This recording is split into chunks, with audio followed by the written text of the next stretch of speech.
சத்தியம் நீதான் சகலமும் நீதான் நித்தியம் என்னில் நிலைப்பவன் நீதான் அருணாச்சலா உனை நாடினேன் அருணாச்சலா உனை நாடினேன் சிவலீலை செய்யாமல் சிறு ஏனையாட்கொள்ள சிறிதேனும் தயவோடு அருள்வாயப்பா சிறிதேனும் தயவோடு அருள்வாயப்பா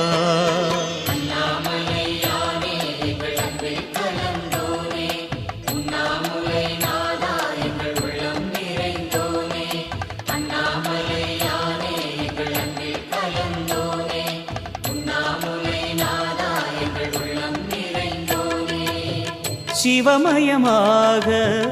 தெரிகிறதே சிந்தையில் சிவயோகம் வருகிறது